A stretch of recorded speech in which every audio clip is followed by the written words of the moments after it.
Mademoiselle Maurice, c'est un pseudonyme que je me suis donné. C'était un hommage aux hommes de ma famille partis trop tôt. Et puis c'était aussi une manière de jouer sur le genre et une manière de dire peu importe que je sois une fille ou un mec, l'important c'est le résultat de ma création. Il faut savoir que depuis toute petite, j'adore dessiner, découper et j'ai toujours adoré les couleurs arc-en-ciel. Ça, c'était un truc de ranger dans l'ordre d'arc-en-ciel les crayons de couleur dans la boîte. C'est un truc que j'ai toujours fait. Je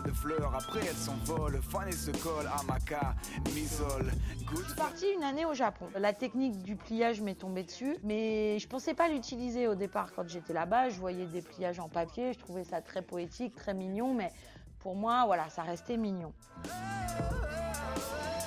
J'étais là-bas le 11 mars 2011 lorsqu'il y a eu le tremblement de terre, suivi du tsunami, suivi de l'explosion de la centrale nucléaire de Fukushima.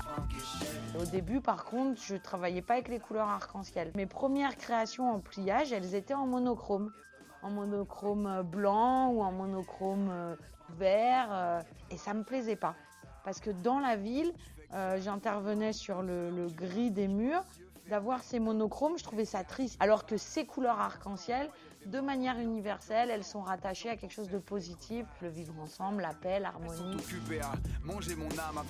me dis, si on veut tous réduire les inégalités, on a tous notre part à faire. Pour ce qui est de choisir à quelles associations je reverse, c'est très très compliqué. Je reverse à des grosses assos, mais c'est compliqué parce que tu sais pas où va chaque euro. Là, cette année, j'ai donné quelque chose à une association de jardinage d'ici. J'avais fait un projet en binôme avec une femme qui avait eu un cancer du sein, avec l'association Skin.